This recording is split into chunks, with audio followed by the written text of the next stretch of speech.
नमस्कार। BA part second के भूगोल के फर्स्ट पेपर मानव भूगोल में हम भारत की जनसंख्या संबंधी जो समस्याएं थी उनके बारे में चर्चा कर रहे हैं और आज के इस वीडियो लेक्चर में हम बात करेंगे भारत में जनाधिक्य की समस्या एवं निराकरण के उपायों के बारे में, यानी problem of over population in India and remedial measures के बारे में। तो जब किसी प्रदेश या देश में उपस्थित संसाधनों की तुलना में जनसंख्या अधिक हो जाती है तो उसे जनाधिक्य यानी ओवर पॉपुलेशन या अधिक जनसंख्या कहा जाता है। क्लार्क के अनुसार जनाधिक्य की समस्या तब उत्पन्न होती है जब जनसंख्या की वृद्धि तीव्र गति से तथा संसाधनों का विकास मंद गति से होता है।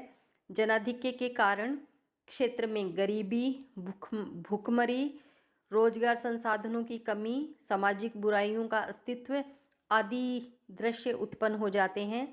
और अगर हम जनाधिक्य को देखें तो ये दो प्रकार का होता है। पहला होता है सकल जनाधिक्य यानी एब्सोल्यूट ओवर पॉपुलेशन, और दूसरा होता है सापेक्षिक जनाधिक्य यानी रिलेटिव ओवर पॉपुलेशन। सकल जनाधिक्य में जब कोई देश अपने प्राकृतिक संसाधनों का उपयोग अधिकतम कर लेता है परंतु फिर भी उसका जीवन स्तर सुधर न पाए तो उसे सकल जनाधिक्य कहते हैं। भारत में अभी यह स्थिति नहीं है।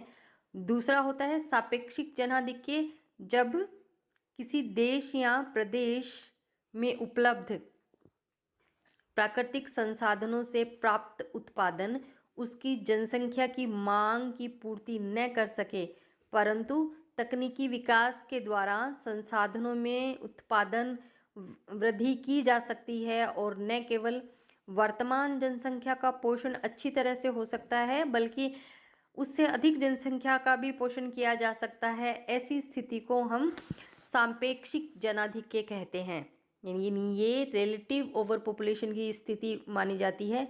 भारत में जनाधिक्य की स्थिति नहीं है।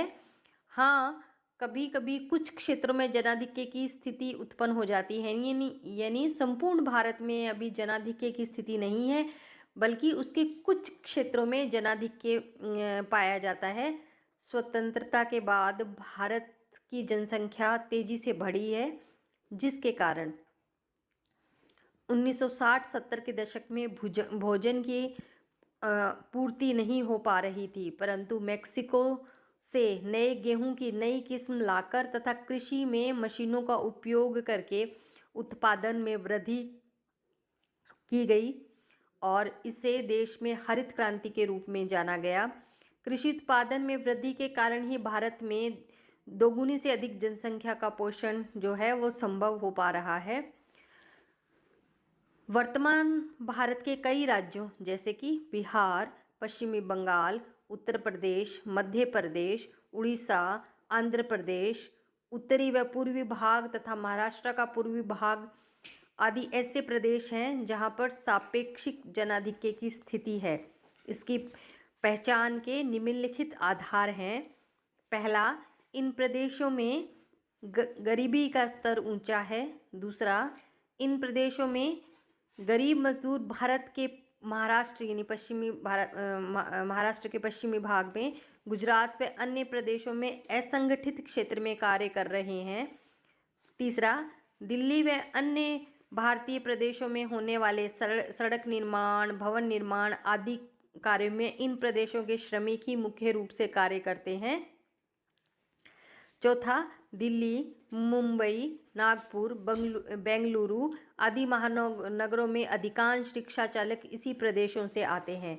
और पांचवा, भारत के कुछ प्रदेशों में नक्सलवाद की समस्या उग्र रूप धारण कर रही है। नक्सलवाद की समस्या प्राय आर्थिक असमानता तथा रोजगार की कमी का प्रतिफल है। अब हम बात करते हैं भारत में जनाधिक्य की जो समस्या है उसके निराकरण के क्या उपाय हैं।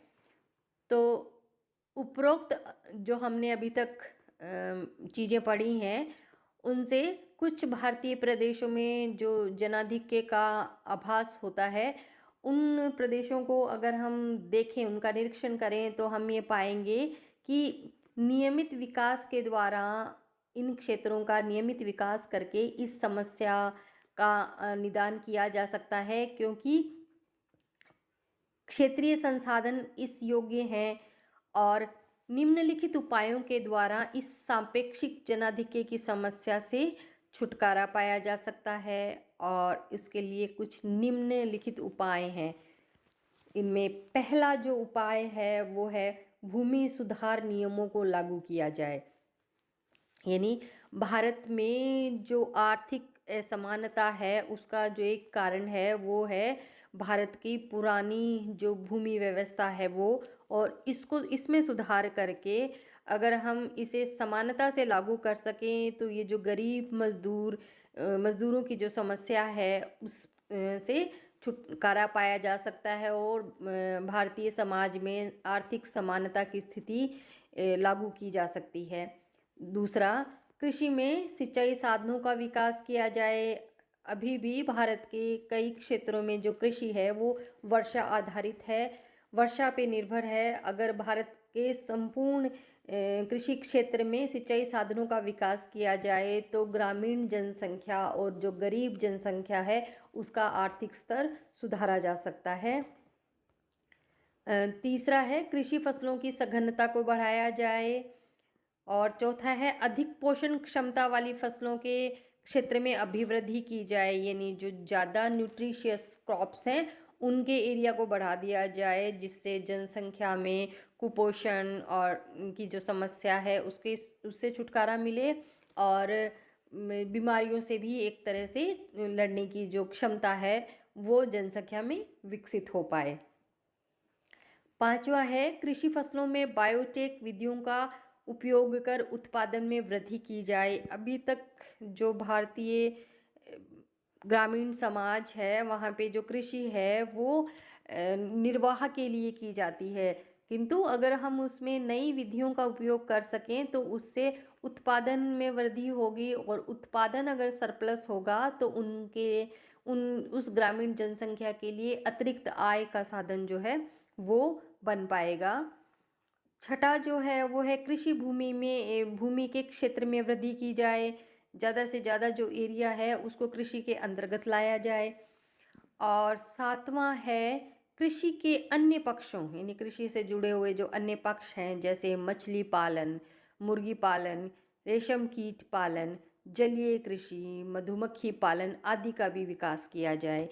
यानी कृषि के जो सहायक हैं, एक तरह से कृषि से जिन उद्योगों की स्थापना में सहायता मिलती है उन उद्योगों को भी कृषि के साथ किया जाए, मतलब शामिल किया जाए, जिससे कि कृषकों की जो आय है उसमें वृद्धि की जा सके। और आठवां है छोटे कृषकों जो कृषि यंत्र से खेती नहीं कर सकते के लिए सरकारी सहायता से कृषि सेवा केंद्रों की स्थापना की जाए। यानी जो गरीब किसान हैं उनको कृषि संबंधी उपकरण और अन्य सामग्री खरीदने के लिए बैंकों से और अन्य जो सरकारी संस्थाएं हैं उनसे वित्तीय सहायता उपलब्ध करवानी चाहिए। और नौवां है नियमित रूप से पौधारोपण एवं लकड़ी के उत्पादन को बढ़ाया जाए। 10वां ग्रामीण क्षेत्रों में कुटीर उद्योग एवं हल्के उद्योगों का विकास किया जाए। 11वां विद्युत सप्लाई को नियमित किया जाए। नेक्स्ट है ग्रामीण क्षेत्रों में उद्योग लगाकर नए औद्योगिक प्रदेशों का विकास किया जाए।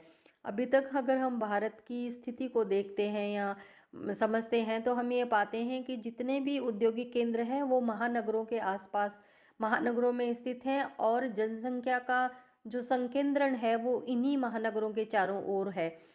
यदि हमें इस समस्या से निजात पानी है तो इसके लिए हमें ग्रामीण क्षेत्रों में भी औद्योगिक केंद्रों का विकास करना होगा, जिससे महानगरों की चारों ओर जो जनसंख्या का संकेंद्रण है उससे कम किया जा सके। नेक्स्ट है उत्पादन पर आधारित उद्योगों का विकास कर नए व्यापारिक केंद्र स्थापित किए जाएं। 14th है सभी लोगों को आधुनिक शिक्षा की पहुंच में लाया जाए, यानी सभी जो लोग हैं उन तक व्यावहारिक और व्यावसायिक जो शिक्षा है उनकी पहुंच में लाया जाए। नेक्स्ट है उपरोक्त संसाधनों का नियमित विकास करके ऐसा प्रयत्न किया जाए कि क्षेत्र में सभी लोगों को रोजगार में भागीदारी मिल जाए, जिससे सभी वर्गों के लोगों के जीवन स्तर में सुधार आए। तो इसका जो एक उपाय है वो ये है कि हमें सोसाइटी को इस तरह से बनाना होगा कि सारे समाज में जो आर्थिक असमानता है वो कम होके आर्थिक और सामाजिक समानता की स्थिति समाज में आए और समाज के सभी वर्गों का जो जीवन स्तर है वो सुधर सके। नेक्स्ट है स्वैच्छिक आधार पर परिवार नियोजन को बढ़ावा दिया जाए, क्योंकि उपरोक्त विकास के कार्यों के साथ साथ यदि सरकारी प्रोत्साहन रहेगा तो प्रत्येक व्यक्ति जीवन स्तर में सुधार चाहेगा और उसके लिए वे स्वयं ही परिवार नियोजन की महत्ता को समझेंगे और मानेंगे।